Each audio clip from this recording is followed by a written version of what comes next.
Well, welcome everybody. This is a special session that we actually haven't done before on the issue of social justice and global health. The people who set it up are Nuri Yusufa and Basha Atto, and I want to give a big thanks to them before we start with any content, because they've really made it happen, and I think Nura in particular has played a big role in bringing us all together. So thank you. When we first started this program way back when, that social justice was very much part of our sort of ethos, that the idea of developing back in the late 80s an international health program that was talked about by some folks yesterday in the alumni panel, was one that was, I think, characterized by being kind of small, perhaps not terribly well known at that time, but different than a lot of the programs because we had kind of a justice perspective. Since then, when the Department of Global Health started in 2006, 2007, at our first graduation, the inaugural chair of the Department of Global Health, King Holmes, came to me afterwards, after I think a couple of wines or whatever, and basically said, what is social justice? And how do you do it, and how do you teach it?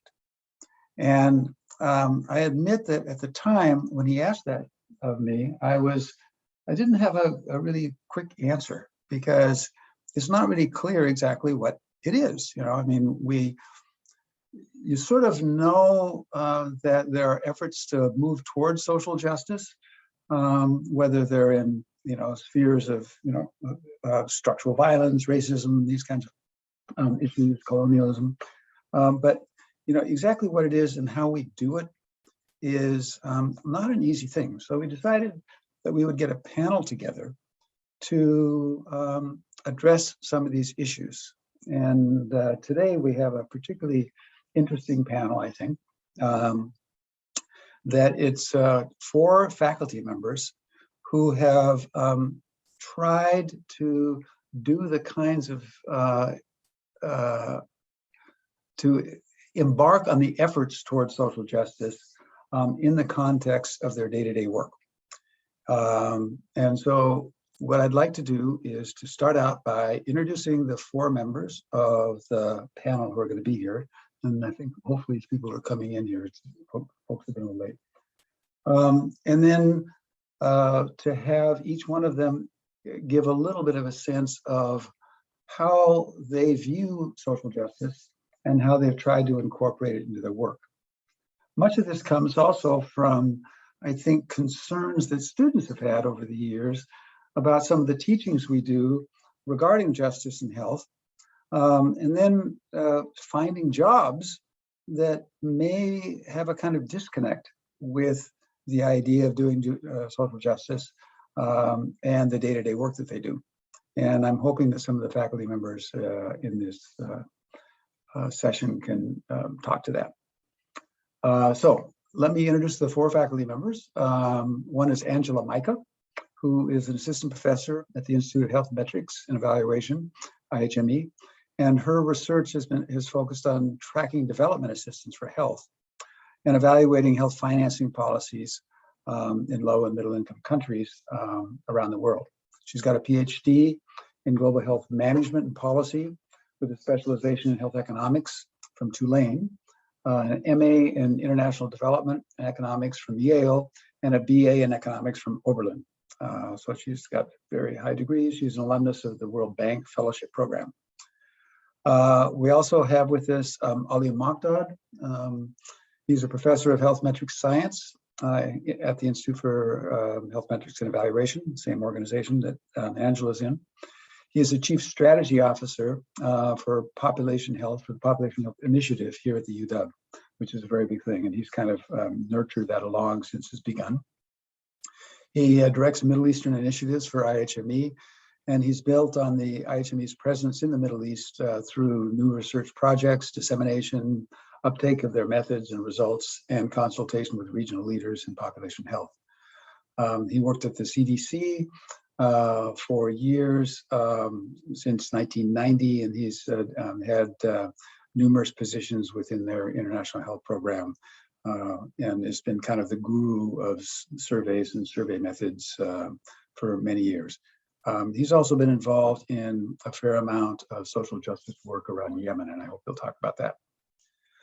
We have Kenneth Mugwanya, who's an assistant professor in the departments of global health and epidemiology, associate director of the International Clinical Research Center, ICRC, at the UW, and he's a Ugandan physician epidemiologist, and whose research analyzes the intersection of reproductive health issues and HIV prevention, with a major focus on epidemiology and biological risk factors of HIV and antiretroviral drugs, particularly PrEP. He's also a co-teacher with me of a course called Global Health 511, which is called Problems in Global Health. And it's really a course that tries to touch on some of these difficult issues of how do you incorporate social justice into global health, and trying to, in many ways, think outside of the box in a provocative way. And I hope we'll hear from Kenneth around some of those issues. And then finally, Keshet Ronen, who's going to come a little later. She's an acting assistant professor in the Department of Global Health. Her research interests are in the use of mobile communication technology, like text messaging, social media, to improve behavioral health and marginalized and underserved communities in the US and globally, particularly in the perinatal periods. She's also interested in the health of immigrants, refugees, gender and sexual minorities. And she's passionate about social justice, committed to partnering with communities to develop strategies to address some of these structural issues, and has been a major player in issues of race and equity in both the Department of Global Health and in the School of Public Health. So we've got a great panel. And what I'd like to do is to start out with that question, which is, to you, what is social justice in global health?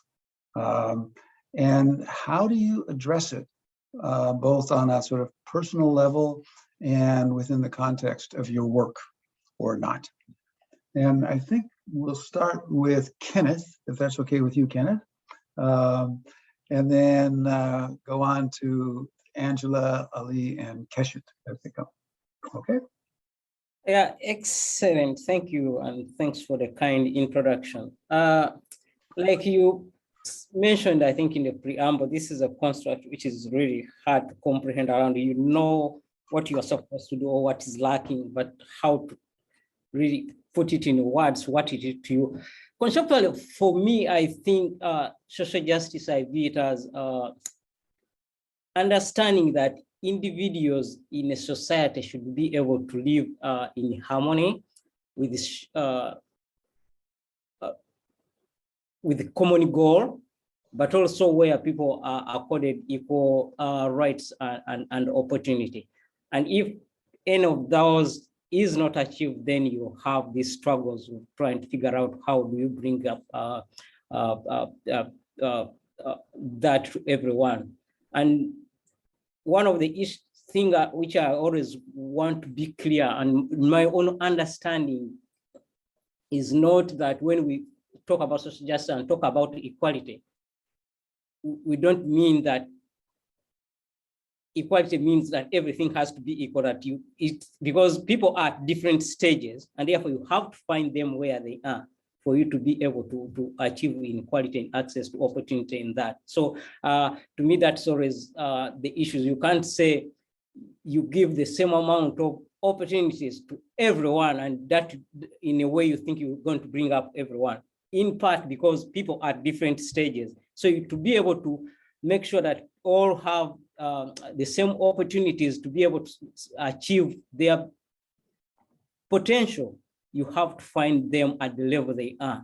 And therefore, the distribution of those services and opportunities need to find people at the level at which they are, so that they eventually can be able to compete equitably with other groups, depending on which group you think is being disproportionately affected by whatever circumstance. So that's my own way of thinking through social justice issues.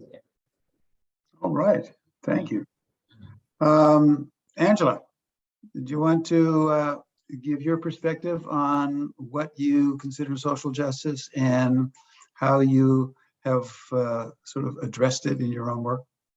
Absolutely. Yeah. First off, it's a pleasure to join this panel. Social justice, I guess when I think of it in global health, I think of it more from a perspective of thinking through the global burden of disease and how that relates to health spending, global health spending. So if you look at a map or a figure that looks at the disease burden across the globe, and you look at how health spending is distributed across the globe as well, you realize or notice a gross misalignment or inequity, right? Kenneth raised a point about not necessarily like equalizing everybody, but you see, when you compare those two items, you see that there's a stark difference. A large amount of the spending on health is in high-income countries, and for better or for worse, the larger burden of the disease is in low and middle-income countries. How do I bring this sort of issue to the work I do? My work focuses on resource tracking with a personal idea of making the world more aware of how resources, especially donor support funding that moves from high-income countries to low and middle-income countries, making where that money is coming from, what it's going to fund, making that more obvious so that citizens and both global actors are more aware of where we are putting our resources, and hopefully more accountability, more realignment of resources to areas where might be considered of more higher priority. So that's how I guess actualize social justice in my work. Okay, that sounds great. That's raised a couple more questions in me that I'm going to get back to you on, but let's hear from Keshet and then see if Ali gets back, and then we'll go to the next round. Thanks, Angela. Keshet, Hi, sorry for joining late. Did you hear the question that we asked? I did not. Could you reiterate, please? Okay, the question is, how do you define social justice and global health? And given your definition, how do you do it, particularly in the context of your day-to-day work? Yeah, thanks. So I think for me, what social justice means is this phrase of centering at the margins. So really centering the people who are closest to harm, the people who've been marginalized, the people whose power has been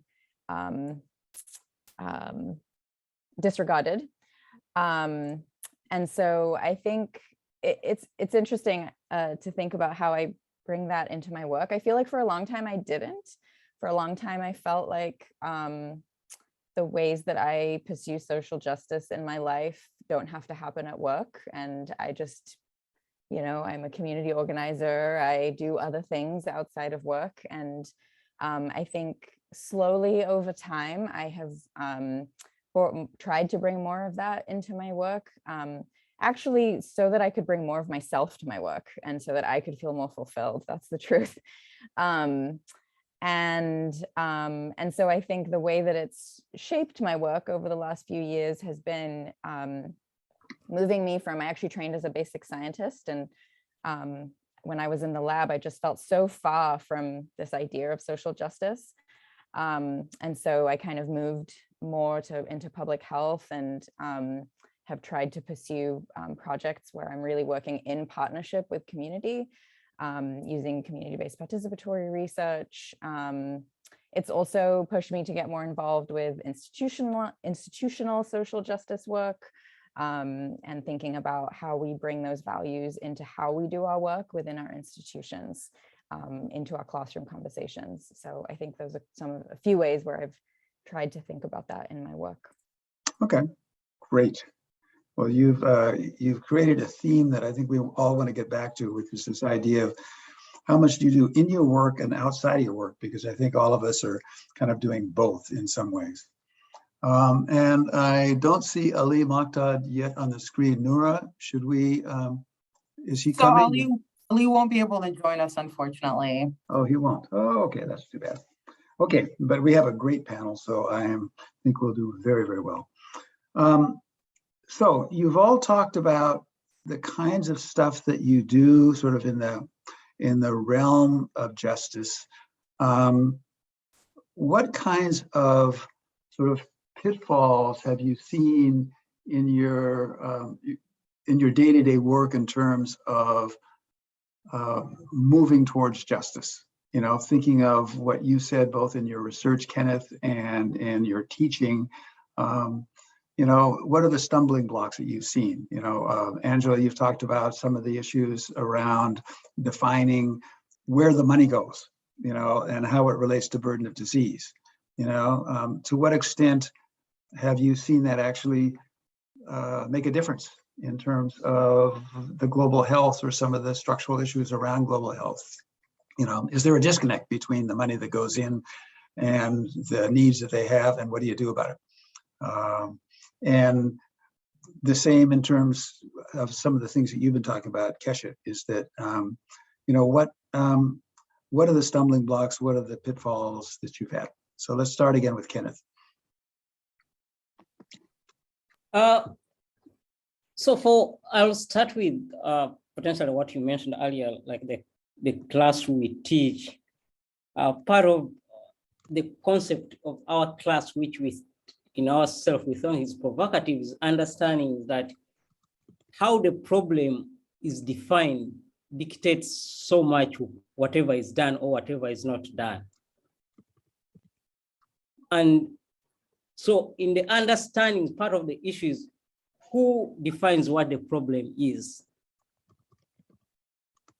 Who decides what to do about that problem is where I find the biggest problem in the global landscape of global health. And like we do talk about in our class, which is called Problems in Global Health, we understand that how you define the problem is going to dictate where the resources are going to go, where the resources are going to come from, and then subsequently the impact which is going to come from that side. So from the global health perspective, we realize that most of the problems tend to be defined from, say, from the global north, not necessarily being defined by the people who purportedly whatever solution being proposed is are going to benefit or to gain from that. And therefore that alone creates that source of injustice in the system, that however good intention that solution may be, it may not have the desired impact you anticipate, just because you didn't involve the groups on ground who in their own sense know what the problem is and potentially actually know the potential solution, but maybe they may not have the resources or a little bit of the means to come out of that situation. So that's, to me, I'll stop there, I think is the biggest issue I see in global health, pitfall, yeah. So if that's a pitfall, what can you do about it? What can we do about it within the realm of our work?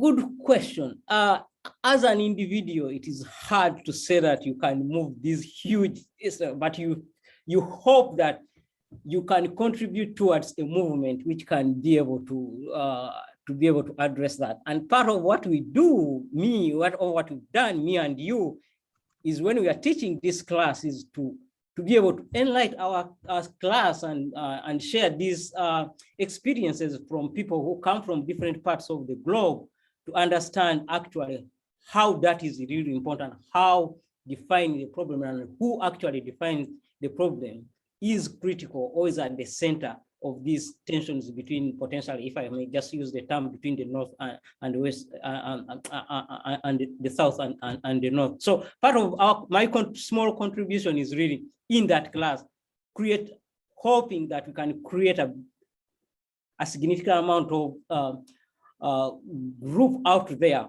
who are able to understand, pose, and effect change from their workplace on how we can better address or engage people on ground in equitable partnership in determining what the problem is and where to get the resources to do that, and how to define the solutions to whatever problem. So part of it is really understanding how to create partnership across between, say, the North and the South, which are respectful, and understanding that we all, as we create this partnership, each one comes with their unique skill set and ability. Not that people who are in the South can't contribute something, or people in the North are the only people who can be able to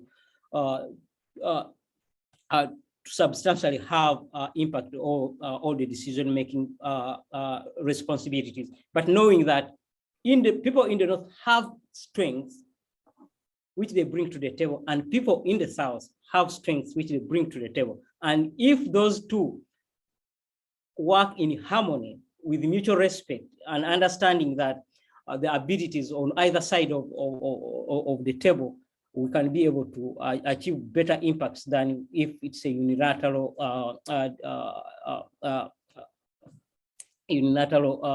partnership where power is really concentrated from one side or on the other. But these are structural things which have been in place for so long and they are hard to change. So the understanding is that we have to be patient but persistent in our pursuit of social justice. Wow, I like that. That's great. And the whole idea, not just of patience and persistence, but really understanding what is a genuine, partnership, rather than the kind of partnerships that we so blithely, will throw out, but the power dynamics are still the same as they've been before. So, yeah, thank you very much for that. That's great.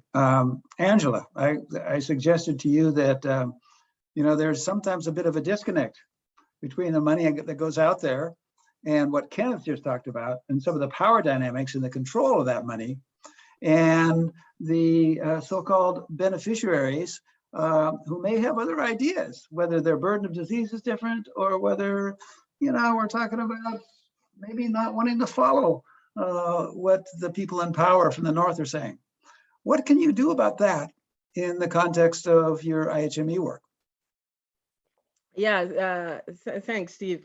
I think the other issues Ken highlighted, long-standing challenges to the way aid is allocated, and that how that reflects donor countries' own national interests, and the persistent push to try and bring it more closely aligned with beneficiaries' interests and domestic country interests.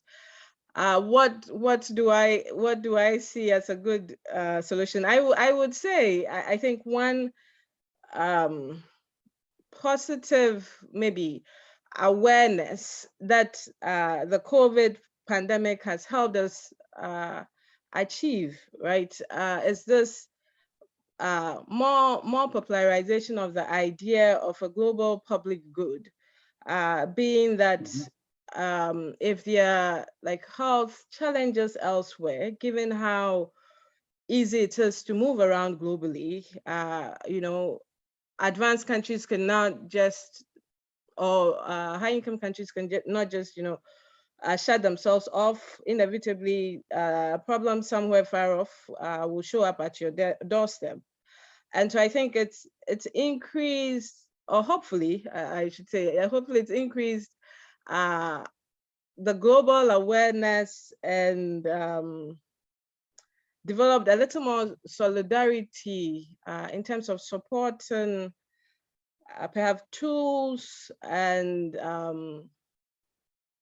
activities that are may not necessarily have direct impacts in donor countries, because we've all, at this point, I think, are tired of all the restrictions that we have had to endure because of the pandemic, and the different variants that have come up from all over the world has made, whereas before might be harder to explain to policymakers or even citizens why it's important to be concerned about what resources other people have, especially to support health-related activities. I think now we have a very real example to point to. So, I mean, I'm hoping this all helps with global solidarity in terms of supporting more projects that help create systems that ensure that delivery systems in low and middle income countries are robust and can support some of these surveillance activities that are useful to have both in country and if global security, global health security is to be maintained. Yeah, so that's where I see perhaps a positive angle to all that the pandemic has unleashed, increasing global solidarity for global health security activities. Yes, thank you. One of the things that you mentioned before is that you get a lot of information about global health assistance. And one of the things that you need to do to get that is to have partnerships with different organizations. And I know that IHME, of all organizations, I think at the UW has probably more partnerships, hundreds, maybe thousands of partnerships than just about anybody else, which is why you got so much data. How would you characterize those partnerships in the context of what Kenneth was just talking about, in terms of the degree to which these are genuine partnerships that, if you're looking at this from Ghana, for instance, would your Ghanaian colleagues, feel like this is a fair and a genuine partnership where each side has, their voice at the table? Sure, I can speak to the work I am closely involved in, and probably offer some general comments about what I know about our global collaborator network. So start first with the collaborator network. I think the idea there with the collaborator network is to facilitate this sort of equal partnership that we all have very high ideals about. And that collaboration is more, I think, locally driven, where we have researchers in country, they evaluate, well, first they give us some data and evaluate the results, give feedback, and subsequently use the data to support some of the work that they do in country. For my own work, some of this involving the collaborator network, some of it's more involving other global international development agencies. I think it's all a work in progress.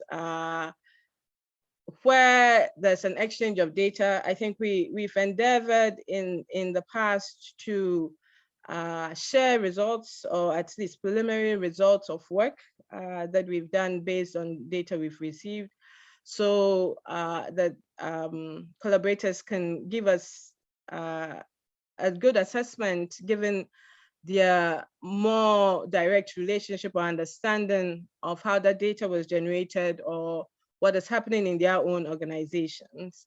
The part that I think we are now more actively working on is making sure that, like you mentioned, like people in Ghana and other researchers in Ghana are more aware of the data set, using it actively to engage their own governments, or are providing us with additional data, because that we have a good perspective of the global scenario, but the in-country perspective is still an area that we need to develop further. And so that's one area that we're looking to grow more partnerships on, and hopefully get like better collaboration on with as well too.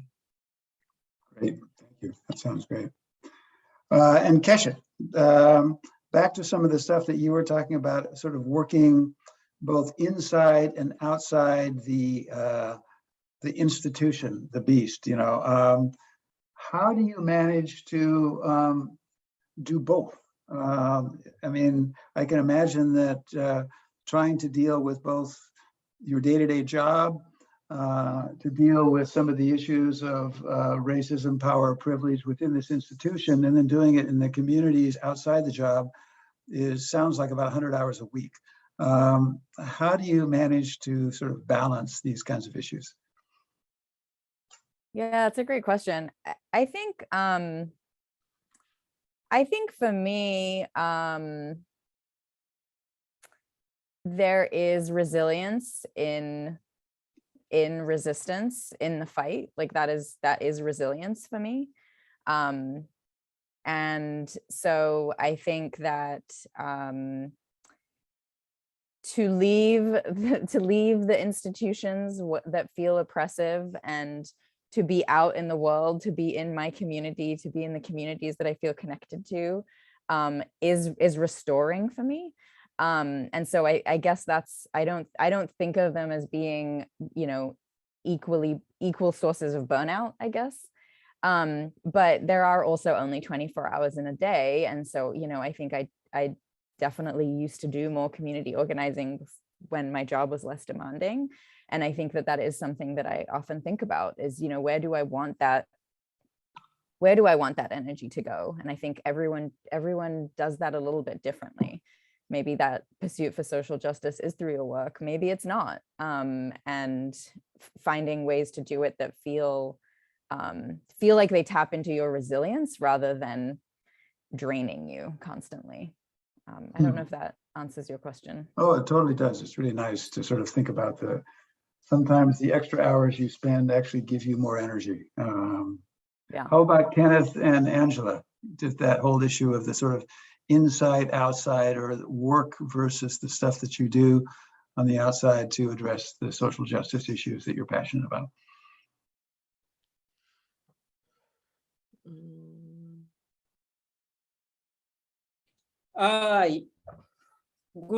Good question.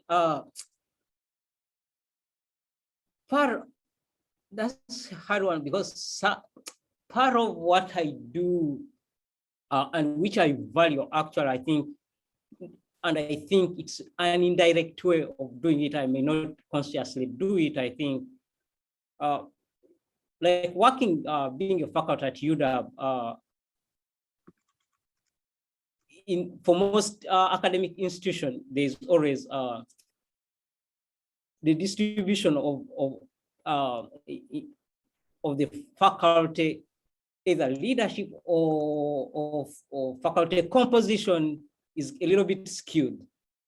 And therefore, I think what I do subconsciously or consciously in most cases, just my mere presence being at as a faculty is a huge representation for people who are coming through the ranks that actually we are able to do this and potentially can raise a critical mass to be able to make meaningful changes if we are able to attain a certain position, not necessarily in academia. I'm just using my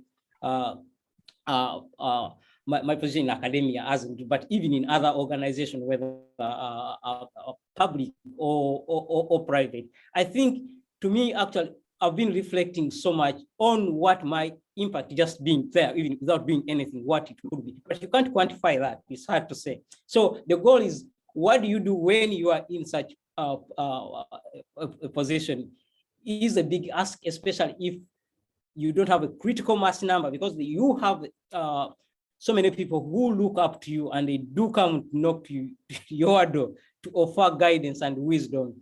And it's a big, really job. And I think there are so many of my colleagues who may associate with me, who may speak to the same, that there's a lot you have to provide, even if it's not is just guiding people on how to work through systems which are not built for them.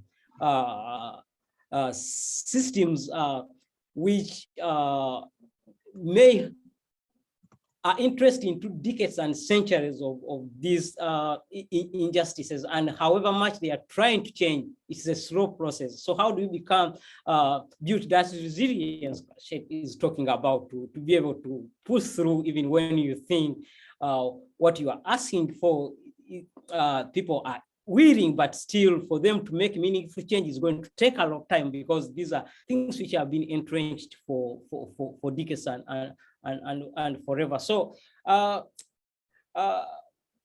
of it, like I said, I think just my mere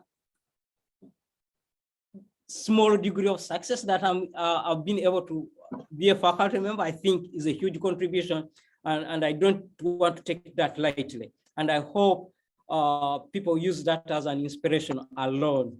But also the work I do really in this instance has been purposeful, especially for global health work, that I want to talk to my colleagues about what their interests are when we are, for instance, if you are writing a grant, what their interests are, what are their expectations, so that we come to and understand whatever, whether we are writing really meets each one's expectation. That's one small contribution I'm also doing.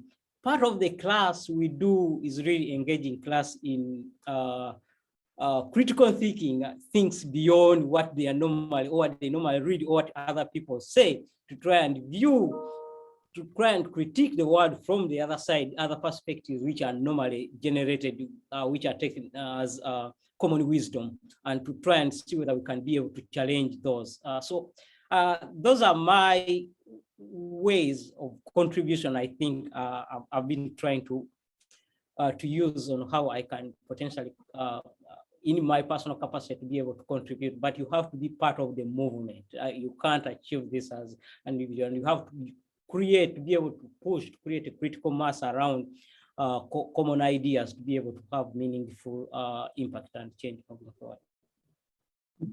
Thank you very much. That's really, I think, an important point. Angela, do you have some ideas about the sort of the inside out? Yes, your question actually reminds me of a funny incident now when I look back, but it's not so funny incident. And I remember when I finished, I think it was my master's program, I went to a conference once, was on a table, and one gentleman, this was a conference on like African businesses or something, and one person was like, oh, if you want to contribute, you really want to do development work, you have to go back home.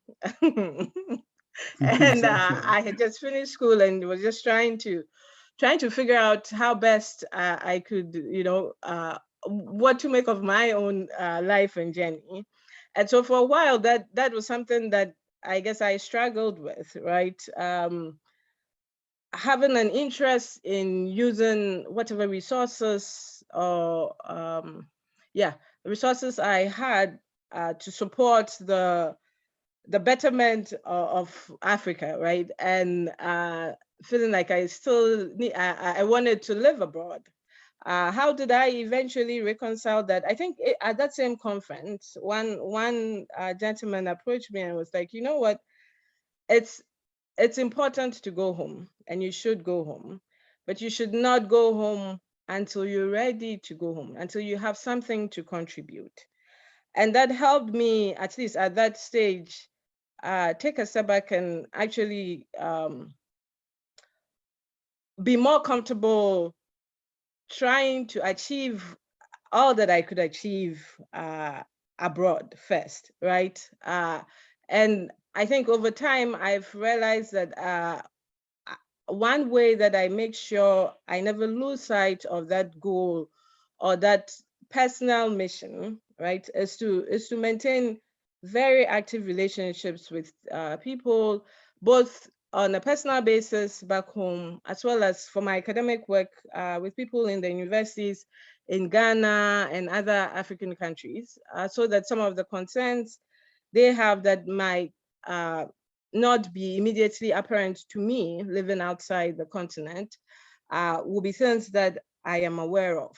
And if I ever find myself around any table or in any environment where I can use my voice to support whatever cause that is, I'm able to leverage it. But I think, yeah, those are some of the, I guess, push-pull factors that, yeah, it's a challenge trying to reconcile all of that.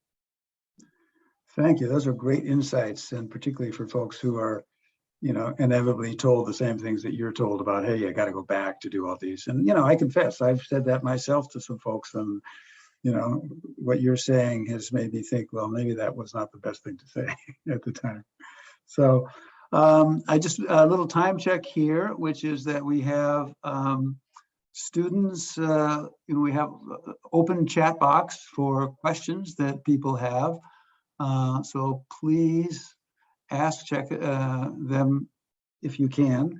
We have one that looked that Basha asked, which I think would be a really nice one for all of you to, you know, briefly discuss, is regarding sort of the issue. Well, let's put it into a perspective. You know, we're all working in this context of unequal power, privilege, positionality, racism, colonial thinking, all these kinds of things that are sort of now at least part of the narrative of global health. You know, they weren't a few years ago, and it's nice to know that they've become part of the narrative. How has that impacted you on personal levels? And in terms of Basha's questions, what surprised you the most around your sort of your social justice work, particularly with respect to power, privilege, racism, et cetera, in your field, both institutionally and in your work?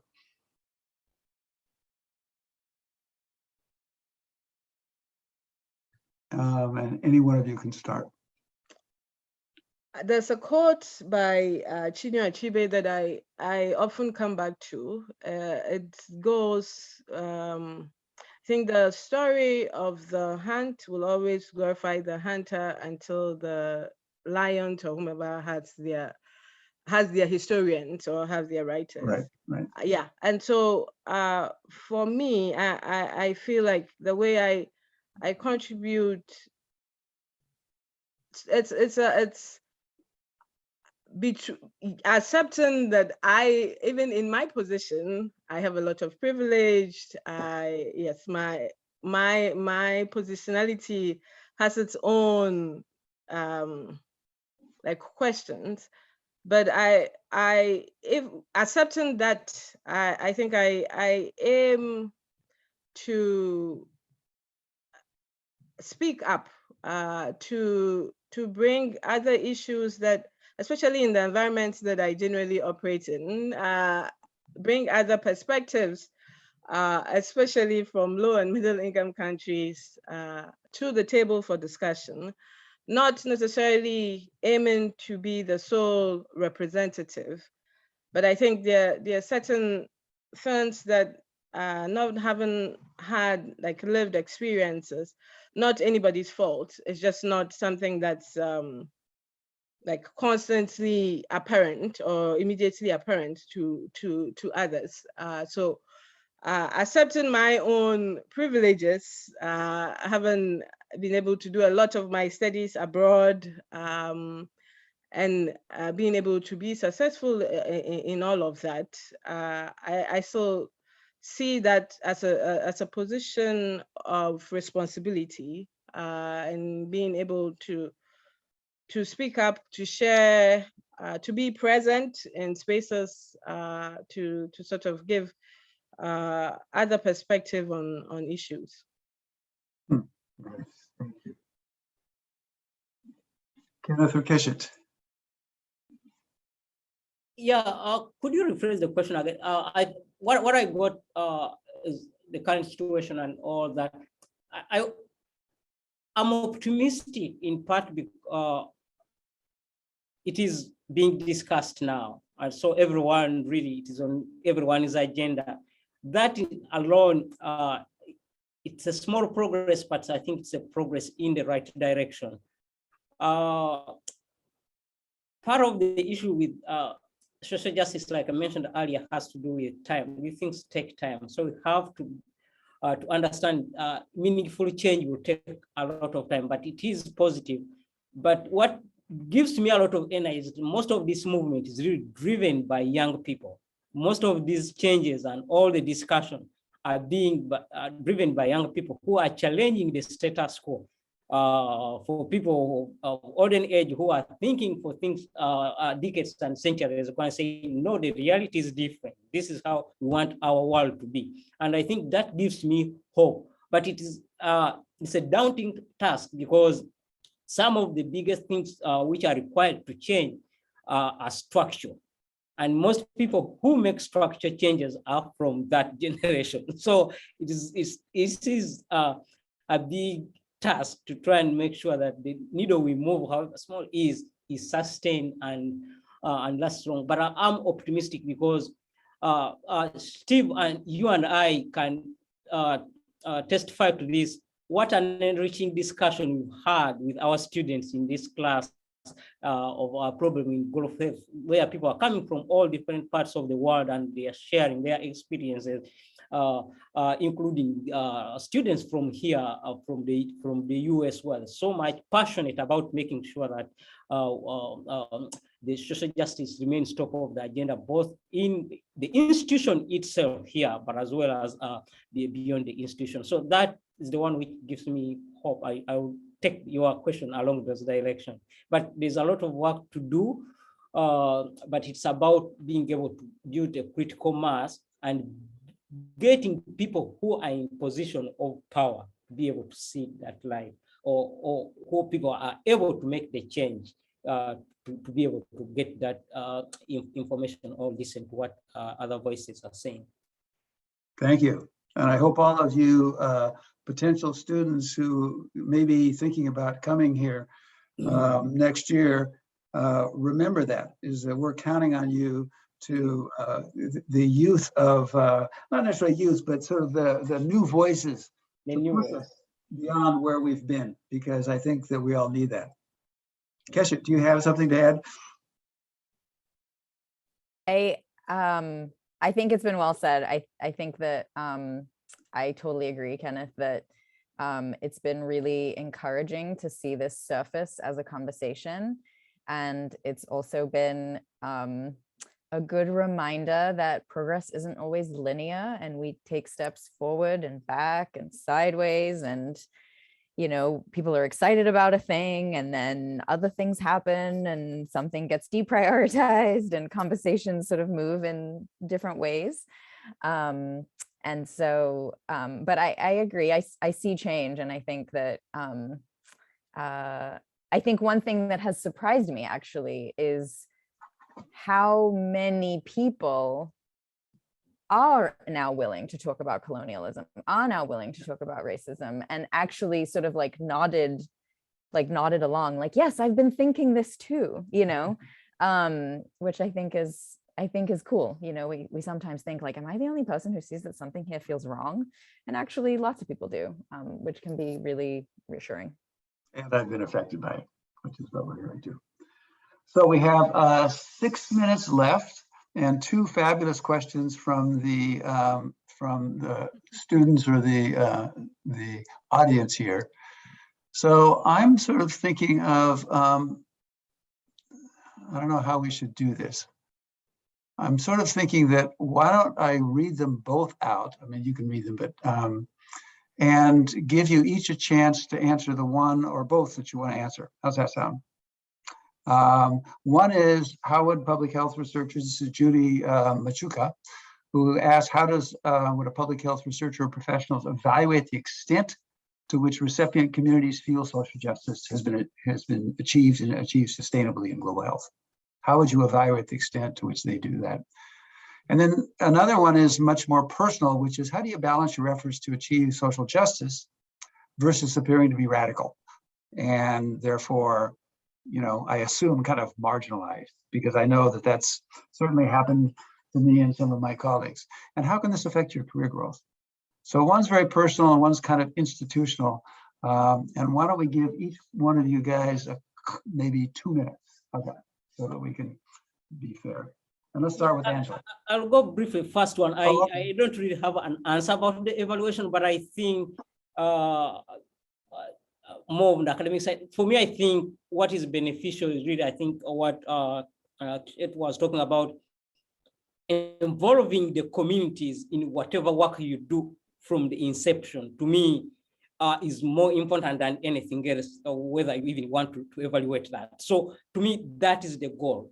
Aim to have the people you think your goal is, your plan is targeting, involved in all the activities from right away from the inception, and understanding what you want to do and whether that fits into their expectations, things like that. To me, that's what I think is meaningful. I not answer the question direct, how to what extent. I think to me that is will be answered as long as you involve guys right away from the start. So Judy, that's an excellent question, but potentially I've not answered it directly. Great, thank you. Angela. I will chip in on Victor's question, which is, how do you balance your efforts to achieve social justice without appearing versus appearing to be radical, and how it might affect your career growth? I think my humble perspective on that, in life, you have only one life to live, and you have to try your best to live a life that you will look back on and as an individual be happy with yourself. What is the career progression when you've progressed and you're unhappy because you're doing things that are not aligned with your core values, right? And I at least for my own experience, sometimes it's, yeah, I mean, in the short term, it might look like you're suffering and you're being marginalized or whatever it is. But I think in the long run, I think things work out. If not even institutionally,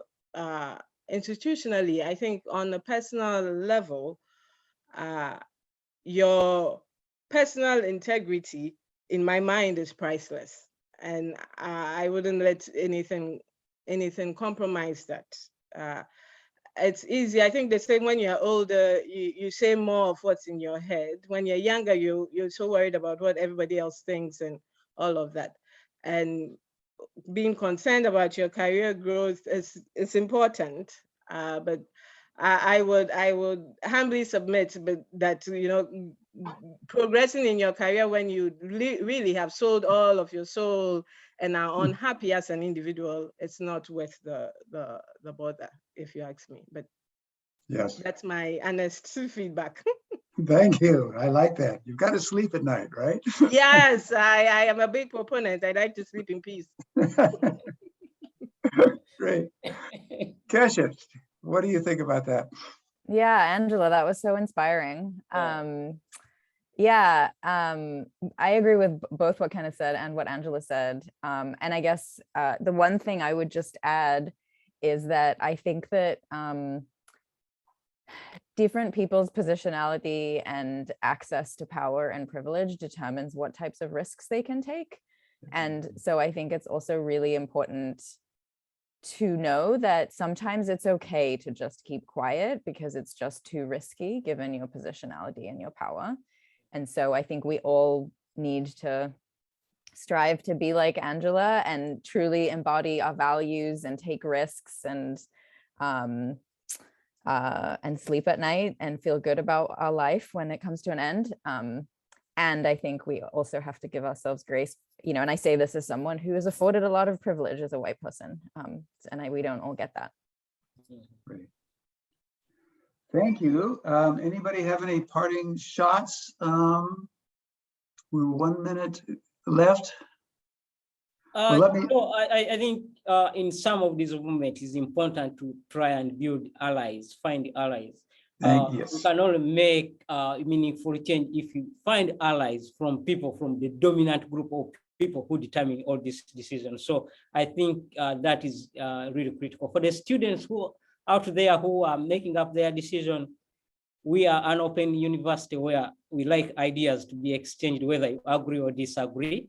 So please make us your number one priority if you you are thinking Great. about that. Yeah, we disagree, but we agree to disagree on so many issues, but still move forward in a peaceful, yeah. Thank you, Kenneth. And thank you all for a fabulous exploration of how we as individuals and in our work can deal with some of these very difficult issues of social justice. And I think just leaving us all with this idea of what Angela, you said, which is that, we have to, we have to live with ourselves. And as Kenneth has said as well, we also have to have allies to be able to do that. It's incredibly important. I want to thank you all, not just for participating in this panel, but for the work that you do, because I think that that's really inspiring, the kinds of stuff that you do and can present to all of us, faculty, students, and staff combined. So thank you very much. And thank you, Thanks for Noura, having us. for setting this up. Thank you all for listening.